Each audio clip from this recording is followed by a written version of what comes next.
Kalau kamu bertanya kenapa Islam selalu dikaitkan dengan terorisme, jawabannya tidak akan nyaman. Bukan karena sensitif, tapi karena menyentuh kepentingan besar. Ini bukan cerita pendek, ini cerita panjang.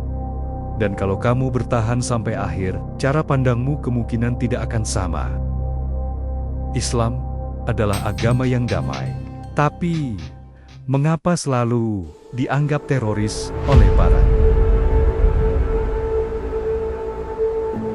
Pemerintah Suriah mengklaim berhasil menewaskan salah satu komandan senior ISIS dalam sebuah operasi keamanan di pedesaan Damaskus. Presiden Amerika Serikat Donald Trump memerintahkan penetapan cabang-cabang Ikhwanul Muslimin di Mesir, Lebanon, dan Yordania sebagai organisasi teroris.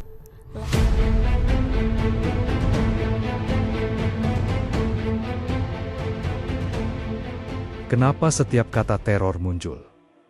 Yang pertama ditunjuk, Islam. Bukan karena Islam paling keras, tapi karena Islam paling mudah dijadikan kambing hitam. Selain itu, sumber daya yang jadi rebutan bangsa Barat, pemicu utama tudingan tersebut.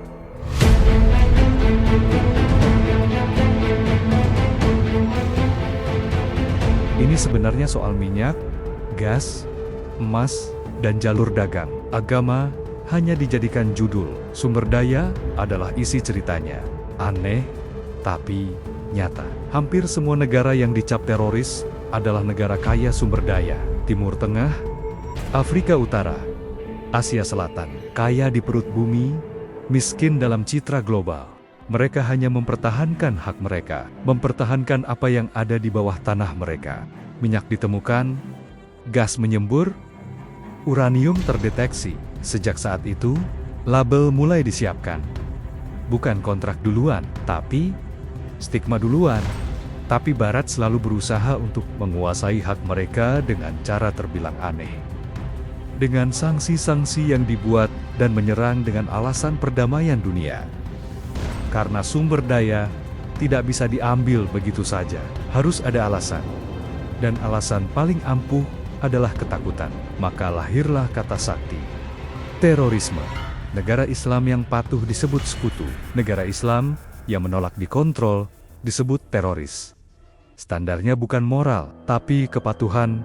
Amerika dan sekutunya bukan anti-teror.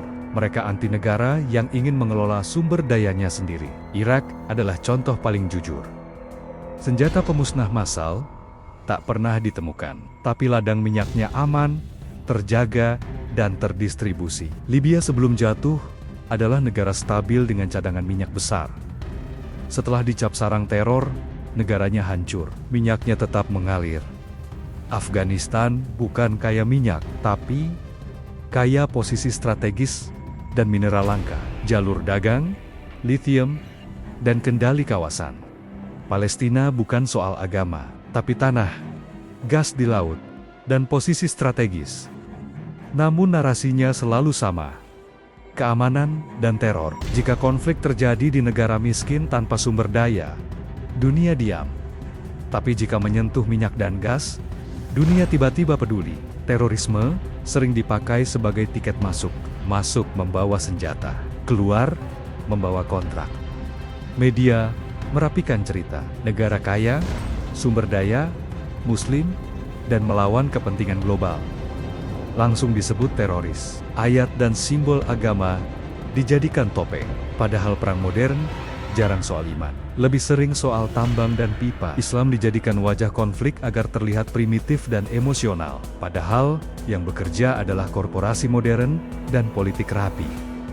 Jika Islam sumber teror, kenapa negara non-Muslim kaya sumber daya juga diserbu?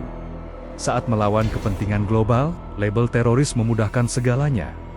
Sanksi jadi sah, invasi jadi legal, rampasan jadi wajar. Ironisnya, rakyat lokal selalu jadi korban, sementara sumber daya berpindah tangan dengan rapi. Jangan kaget, jika negara Islam kaya sumber daya selalu dicurigai, bukan karena agamanya, tapi karena apa yang ada di bawah tanahnya. Terorisme seringkali bukan ancaman, tapi alasan.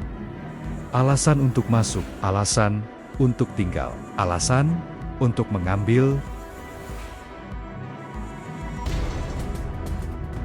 agama hanya dijadikan tameng. Targetnya tetap sama sejak dulu, kekayaan alam. Dan setiap kali negara Islam dituduh teroris, tanyakan satu hal sederhana. Apa yang mereka miliki, dan siapa yang menginginkannya?